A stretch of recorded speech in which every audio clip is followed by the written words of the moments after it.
Gratuity देखो, ये एक वॉलंटरी पेमेंट होती है जो एम्प्लॉयर अपने एम्प्लॉय को करता है। As a token of gratitude होता है एम्प्लॉयर की तरफ से कि एम्प्लॉय ने इतने टाइम पीरियड तक एम्प्लॉयर को जो सर्विस दी है उसकी एप्रिसिएशन के लिए एम्प्लॉयर उसको ग्रेचुटी की पेमेंट करता है। तो देखो, अगर तो ये आपको पैसा रिसीव होता है ग्रेचुटी का ड्यूरिंग एम्प्लॉयमेंट, जब आप सर्विस कर रहे हो उस दौरान अगर पैसा रिसीव होता है तो ये फुली टैक्सेबल कर दिया जाएगा।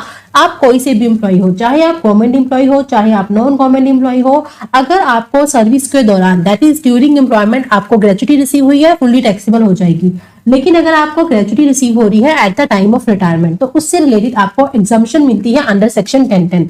उसके लिए आपको सबसे पहले ये देखना होगा कि क्या आप गवर्नमेंट एम्प्लॉय हो या फिर आप अदर एम्प्लॉय हो।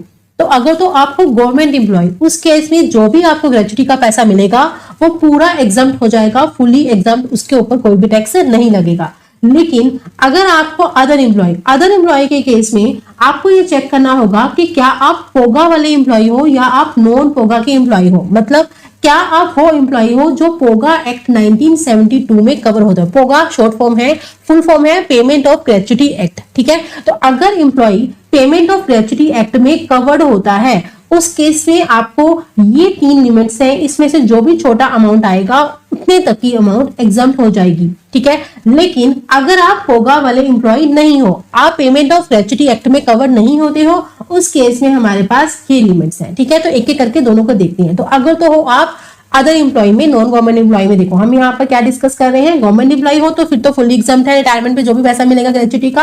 और अगर आप अदर एम्प्लॉय हो that is non government employee हो और उसमें भी फिर आप देखो कि अगर आप पेमेंट ऑफ ग्रेचुटी एक्ट में कवर्ड होते हो उस केस में आपका कितना पैसा एग्जम्प्ट होगा। सबसे पहले आपको 20 लाख लिख लेना है पहले, ठीक है, पहले लिमिट। दूसरा क्या है, जो भी आपको एक्चुअल पैसा रिसीव हुआ है वो अमाउंट लिख लोगे।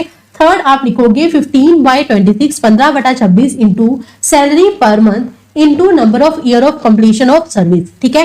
जो अमाउंट आएगी इन तीनों ही अमाउंट को आप कंपेयर करोगे, इनमें से जो भी सबसे कम अमाउंट होगी वो आपका पैसा एग्जम्प्ट हो जाएगा। अब यहाँ पर ध्यान रखने वाली बातें, ये भी पॉइंट सिंपल है, ये भी पॉइंट सिंपल है। ये तो 20 लाख आपको पता है, लिख लोगे और एक्चुअल अमाउंट रिसीव आपको क्वेश्चन में गिवन होगी, आप वो ले लोगे। लेकिन ये थर्ड पॉइंट कैसे कंप्यूट होगा, 15/26 को मल्टीप्लाई करना है सैलरी पर मंथ। अब यहाँ पर सैलरी पर मंथ का मतलब क्या है, आपको लेटेस्ट बेसिक सैलरी लेनी है, उसमें आप ऐड कर दोगे लेटेस्ट डीएनएस अलाउंस, ठीक है। और यहाँ पर जो आप डीए लोगे फिर वो चाहे टर्म वाला हो चाहे नॉन इन टर्म हो, मतलब यहाँ पर आपको डीए दोनों तरह का लेना है, ठीक है। दोनों ही आप जो भी आपको क्वेश्चन में डीए होगा आपको पूरा लेना है, वो चाहे टर्म्स वाला हो चाहे नॉट इन टर्म्स वाला हो, ठीक है। जो अमाउंट आएगी वो आएगी आपकी सैलरी पर मंथ।